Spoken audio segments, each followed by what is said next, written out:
ನಮಸ್ಕಾರ ಪ್ರಿಯ ವೀಕ್ಷಕರೇ, ಬೆಳಗಾವಿ ಜಿಲ್ಲೆ ಯರಗಟ್ಟಿ ಪಟ್ಟಣದ ಪಟ್ಟಣ ಪಂಚಾಯತ್ ಆವರಣದಲ್ಲಿ ಅಹೋರಾತ್ರಿ ಶಾಂತಿಯುತ ಧರಣಿ ಸತ್ಯಾಗ್ರಹ.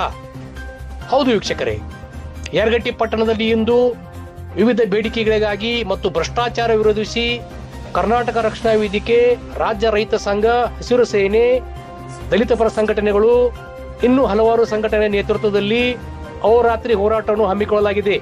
ಈ ಸಂದರ್ಭದಲ್ಲಿ ಡಿಕೆ ರಫೀಕ್, ಸಂತೋಷ್ ಚನ್ಮೇತ್ರಿ, ಸೋಮು ರೈನಾಪುರ್, ಫಾರೂಕ್ ಅತ್ತಾರ್, ಹಸನ್ ಹುಸೇನ್ ನಾಯ್ಕರ್, ಲಂಕೇಶ್ ಮೇತ್ರಿ, ಯಲ್ಲಪ್ಪ ಪಟ್ಟಪ್ಪನವರ್, ಹನುಮಂತ್ ನರಗಟ್ಟಿ, ಶಾಮಣ್ಣ ರೈನಾಪುರ್, ಹನುಮಂತ್ ಹಳ್ಳಂಡಿ, ಫಕೀರಪ್ಪ ಕಿಲಾರಿ, ವಿವಿಧ ಮಹಿಳಾ ಸಂಘಟನೆಗಳು, ಹಿರಿಯರು, ಮಾಧ್ಯಮ ಮಿತ್ರರು ಉಪಸ್ಥಿತರಿದ್ದರು.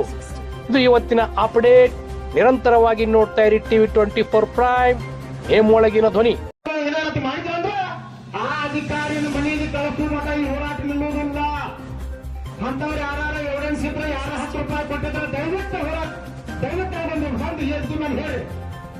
ಯಾರು 10 ರೂಪಾಯಿ ಕೊಟ್ಟಿದ್ರಂದ್ರೆ, ಯಾರ 10 ರೂಪಾಯಿ ನೀರಿನ ಪರ್ಮಿಷನ್, ಕಟ್ಟಡ ಪರ್ಮಿಷನ್ 50,000 ತಗೋತಾರಂತವ್ರ ಹೇಳಿ. ಬಾಯಿ ಮಾತ್ರ ಹೇಳಿದಾರ, ಎವಿಡೆನ್ಸ್ ಬೇಕಿಲ್ಲ.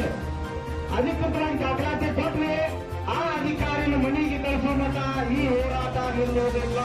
ಅದಕ್ಕೆ ದಯವಿಟ್ಟು ನಾವು ಮತ್ತೆ ವಿನಂತಿ ಮಾಡ್ತೇವೆ.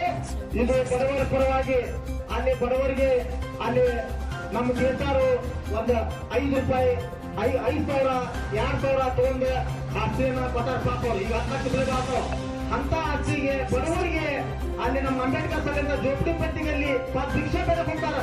ಅಂತವ್ರು ಉದ್ದಾರ ಮಾಡುವಂತ ಹೋರಾಟ ಇಲ್ಲ. ಈಗೇನಪ್ಪ, ಈಗ ಶ್ರೀಮಂತರ ಪಾಪ 20,000 ಕೊಡ್ತಾರೆ, 30,000 ಕೊಡ್ತಾರೆ. ಆದ್ರೆ ಅದನ್ನ ಈ ಬಡವರಿಗೆ ಮನಿ ಉದ್ದಾರ ಕೊಡುವಂತ ವ್ಯವಸ್ಥೆ ನಮ್ಮ ವಿಶ್ವಾಸನ ವಹಿಸಿಯವ್ರ ಒಂದು ಅಪೇಕ್ಷೆ ಐತಿ.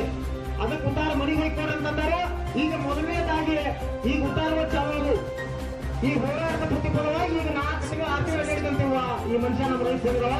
ಅದಕ್ಕೆ ಇವತ್ತು ಉದ್ದಾರ ಕೊಡ್ತಾರೋ, ಆದ್ರೆ ಹೋರಾಟ ಮಾಡಿದಾಗ ಉದ್ದಾರ ಕೊಡ್ತಾರೆ. ಇವ್ರ ಹೋರಾಟ ಮಾಡ್ಲಿಕ್ಕೆ ಉದ್ದಾರ ಕೊಡೋದಿಲ್ಲ. ಅದ್ರ ಸಲುವಾಗಿ ದಯವಿಟ್ಟು ಏನೈತಿ, ಯಾರು ಇಲ್ಲಿ ಪಟ್ಟಣ ಪಂಚಾಯತ್ 10 ರೂಪಾಯಿ ಕೊಟ್ಟಿದ್ರ ಅಂತಂದ್ರೆ ಬಂದ್ ಹೇಳ್ರಿ. ಎವಿಡೆನ್ಸ್ ಇದ್ದವ್ರು ಬಂದ್ ಹೇಳ್ರಿ. ಯಾವ ಅಧಿಕಾರಿ ಕಡೆ ಕೊಟ್ಟಿರಿ, ಅದಕ್ಕೆ ಯಾರು ಏಜೆಂಟ್ ಅದಾರು, ಏಜೆಂಟ್ರು ಮಾಡ್ತಾರ ನೋಡು.